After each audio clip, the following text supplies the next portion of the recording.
মানে কোরের গায়ে ঠেকে যাচ্ছে, গিয়ে বডি হয়ে যাচ্ছে, ঠিক আছে। আচ্ছা, সেটাকে 1200 টাকা দিয়ে ঠিক করালাম, কারণ যে বড় বাজারে যাবে লেদে কাজ করে তার রোজির দাম তো সে ধরবে। 1200 টাকা দিয়ে কাজ করালাম। আমি বাড়ি গিয়ে লাগিয়ে দিলাম, দিয়ে খুলে নিয়ে এসে ঠিক করিয়ে লাগিয়ে দিলাম। আমি দিলাম কত, 700 টাকা চালাম, 500 টাকা।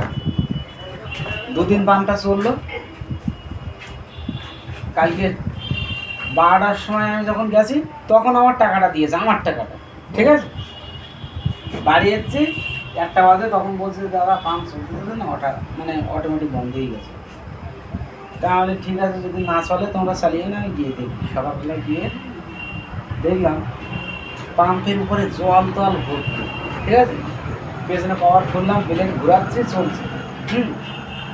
দোকানে গেলাম 6টার সময়, গিয়ে এই পাম্প খোলালাম, খুলিয়ে দাদা ওর ভিতরে পুরো জলে ভর্তি, ঠিক আছে। এবার তখন যে কাজ করেছে সে তার কয়েলের কাজ করবে, আর ও তার জল ঢুকাবে না।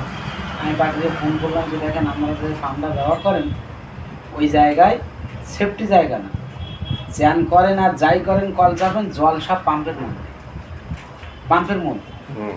এবার বরটা হলো মাতাল, বউটার সঙ্গে অশান্তি করছে, ঠিক আছে। আমি ওগুলোকে বললাম যে ভাই যে করে হোক আমার পাম্প ঠিক করে দিতে হবে, আমার থেকে ক পয়সা যায় যাক। এই তোমার সামনে কথা বললাম, দেখলে তো ওর স্বামী হলো বিশ্ব মাতা, তাহলে একটা বাড়ি বউটার সঙ্গে অশান্তি করবে, কানের জল কানে দিয়ে কাজটা উদ্ধার করে দিতে হবে, আর জীবনে হাত দিতে হবে না। হিট দিয়েছি, জল শুকাতে গেলে বার্নিশ হিট দিতে হয়, দিয়ে বার্নিশ করতে হয়। বার্নিশ করার পরে যখন চেকিং করলাম লুক খুলে গেছে, ভিতরে 3টে লুক থাকে, ঠিক আছে। 3টের থেকে তো কানেকশনটা বেরে, ঠিক আছে। তা কয়েল তো কোন ভিতর থেকে ভাঁজে। এখন আমরা নাই জানাশুনো লোক বলে দাঁড়িয়ে থেকে করিয়ে নিয়ে আসলাম, ঠিক আছে। যদি আপনার ক্ষেত্রে কি অন্যের ক্ষেত্রে হলে ও তো কয়েল জ্বলে গেছে, যে দাদা কয়েল করতে 1400 টাকা কি 1600 টাকা লাগবে, 1600 টাকা জলে খরচাটা কে দেবে? এইবার আমি যে কাজ করিয়েছি, ঠিক আছে, আমরা সারা বছর কাজ দিই, আমাদের সঙ্গে ওইসব করলে তো পরের টাইমে আর কাজ দেবই না, কালকেরই আর কাজ দেবো না। এবার বলছে যে ভাই তোমার সামনে সব করলাম, তুমি বলো কি দিলে হয়। তখন না দিলেও তো 500 টাকা দিতে হবে, তাহলে 500 টাকা আমার কাছ থেকে যাবে। হ্যাঁ, ওই আপনার টাকা দেখবেন না, ওখানে নিশ্চয়ই চেষ্টা করা এই খরচাটা দেবে না সে, এখন যে বাড়ির কাজ যে বাড়ি কাজ করেছে না,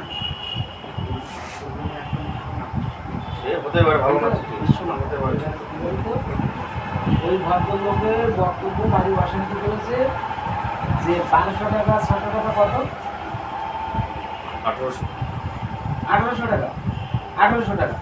তা 1800 টাকার থেকে তাহলে 100 টাকা বাইরে, 1700 টাকা বাইরে। যাই হোক, এখন 1800 টাকা খরচা করে তুমি কেন পাম্প ঠিক করলে? তুমি কি মাসুক পাও? তুমি আমার কথা শুনবে না? তোমার বাড়ি একটা বড় অশান্তি বলছি।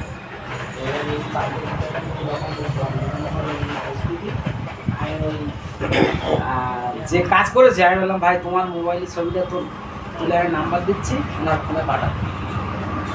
দেখলো, দেখার পরে মনে হয় বর পাশে ছিল, অশান্তি করছে।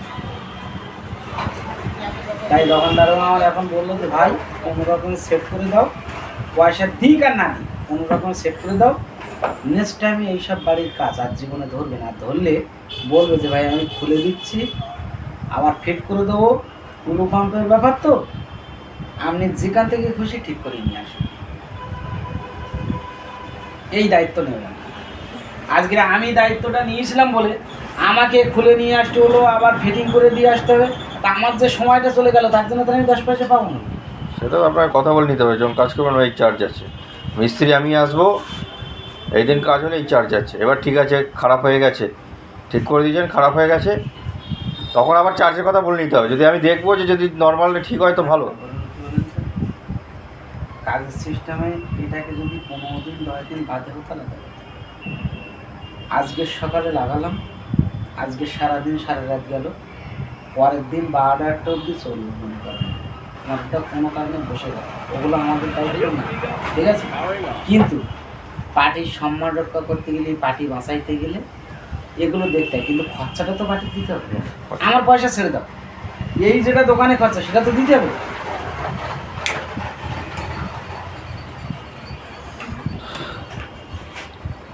ওই জন্য টুলু পাম্পের আর দায়িত্ব নেওয়া, বড় বড় পাম্প বলুক, ঠিক আছে।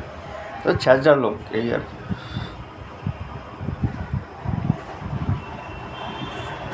পাম্পটার দাম হলো 5,700 টাকা। 3 মাস বয়স, 3 মাস বয়স পাম্পটা। একটা কোম্পানির একটা ওয়ারেন্টি কাগজ থাকে, শেষ শেষ। এইবারে এই সমস্ত পাম্প যখন পরে কয়েল হয় ইত্যাদি টুকটাক রিপেয়ারিং হয়, কেউ কোনো সময় গ্যারান্টি ওয়ারেন্টি কিচ্ছু দেয় না, যে ভাই এই কাজ করে দিয়েছি, এই দেখে নাও, ঠিক আছে? 5 দিন বাদে 2 দিন বাদে কোনো কারণে খারাপ হয়ে গেলেও দায়িত্ব নিতে পারবে না।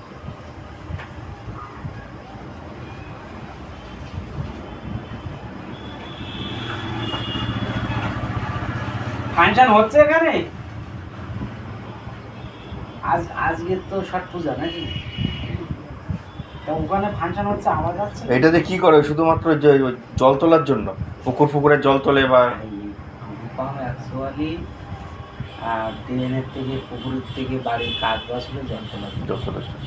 কিন্তু এমনি নর্মাল যে চাপা কলগুলো আছে না, চাপা কলের ওয়াটার লেভেল 20 ফুটের মধ্যে থাকলে যে কলটা ইজি আছে, তাহলে এই সমস্ত পাম্পে জল দেওয়ার ক্যাপাসিটি আছে, মানে চাপা কলে পাম্প করা আছে, গোড়ার ওই জায়গায় ঢুকিয়ে ওইখানে সেট করা থাকে, ওই 1 তলা 2 তলা জল তুলে দেবে। আমাদের বাড়িতে আমার বাড়ির ভিতরে একটা, যখন আমাদের বাসের বাড়ি ছিল তখন এমনভাবে একটা পাম্প করেছিল, কল বসিয়েছিল। এখন বাড়ির রান্নাঘরে পড়ে যাচ্ছে, যেখানে রান্নাঘর, ঘরটা পুরো কোনো ফাঁকা নেই। 670 স্কোয়ার ফুটের ঘরের মধ্যেই আছে। এখন কি করেছে, টিউবওয়েলটা তুলে দিয়েছে, ওই জায়গাটা ওইরকমই, মানে একটা দিয়ে একটা ঢাকা দিয়ে দিয়েছি, পাথর দিয়ে ঢাকা দেওয়া হয়েছে।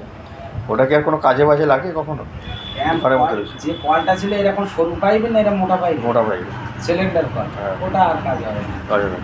এই সমস্ত 1.5 ইঞ্চি পাইপের কলে ব্যান্ড ট্যান করে নিয়ে যাওয়া যায়, কিন্তু সিলিন্ডার কল ব্যান্ড করলে তো ওই রড নামাতে পারবে না, সিলিন্ডার সেট করতে পারবে না। বাড়িতে আবার সাবমার্সাল যেখানে বসিয়েছি, সিঁড়ির গ্যাপের মাঝখানে, ঘরের মধ্যে সাবমার্সালও ব্যান্ড করা যায় না। এই যে সানসেটটা আছে, সানসেটের এখানে যদি মনে করেন 3 ইঞ্চি 4 ইঞ্চি যদি আটকায়, ভেঙে ফেলতে হবে।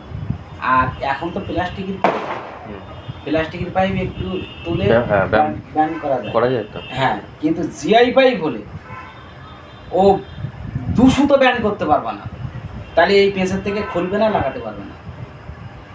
এখনো পর্যন্ত সমস্যা হয়নি। আশেপাশে প্লাস্টিক পাইপ মনে করেন যে আপনার এই সানসেটের 6 ইঞ্চি ভিতরে আছে, তবু কাজ করতে পারবে, পাইপ টেনে বাইরে আনতে পারবে, কিন্তু লট পাইপ তো পারবে না। নিচে এমনভাবে করেছে, সিঁড়ির নিচে মিস্ত্রি বলেছে যে না এখান থেকে বের করা যাবে, বলছে যেটা আছে যে করেছে, বলছে ওই সিঁড়ির পুরো মাঝ বরাবর আসছে, বলে যখন হবে একটু পেমেন্ট করে পাইপটা পাস করে দিই।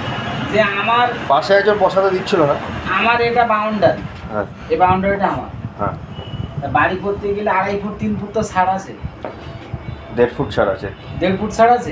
1.5 ফুট ছাড় থাকলে ওই 1.5 ফুটের ভিতরে পাম্প বসবে। পাশে একজন ঝামেলা করেছিল, ওর জন্য আর বসতে দেওয়া হয়নি, কোনো কারণ নেই। নিজে পুরো ইললিগাল বাড়ি, রাস্তা ওর বাড়ির সামনে গিয়ে শেষ, পুরো ইললিগাল বাড়ি। এখানে বাড়ি নিচ্ছে, নিচে ছাড় দিচ্ছে, পাশে আমার বক্স আলমারি করে দিচ্ছে, ছাড় দিচ্ছে, আবার ওখানে বক্স আলমারি করে দিচ্ছে ছাড়ের নামে। আমরা যেমন ছাড় দিচ্ছি, কোনো বক্স আলমারি করিনি, ওরা 1.5 ফুট ছাড় দেখিয়ে বক্স আলমারি। একটু পার্টির সোর্স আছে, ওর জন্য এসেই করে, বাবার কোনো নেই, কে ঝামেলা ঘাটাবে। কমপ্লেন করলে এখনও কমপ্লেন করা যায়, পুরো ইলিগালভাবে চলছে। এই সিদ্ধারে বাড়ি সে আমাকে কমপ্লেন করছে, সে বলছে যে এখানে আমার বসতে। এবার আমার বাড়ির পাশে আরেকজন আছে, গেদুদের বাড়ি, পরে শুভদের বাড়ি। শুভ যখন পাম্প বসাবে, ওই ছাড়ের জায়গায় বললো দাদা বসাবো, তো পারমিশন দাও, নাহলে আমরা ওখানে বসাতে পারছি না। পারমিশন দিলাম, প্রতিবেশী হিসেবে বললো। এবার আমারটা যখন বসবে, আমরা সাইডে আমরা বসাবো, সে বসাতে দেবে না। আবার তার কলটা রাস্তার মাঝখানে, সে যে টেনশন। শিকদারের বাড়ি আছে না, শিকদারের বাড়ির সামনাসামনি যে ভোজ বাড়িটা আছে, ওদের বাড়ির বেসিং লাইন নিয়ে কাজ টাজ করছিলাম, শিকদার আর শিকদারের বউ চিল্লাচ্ছিল।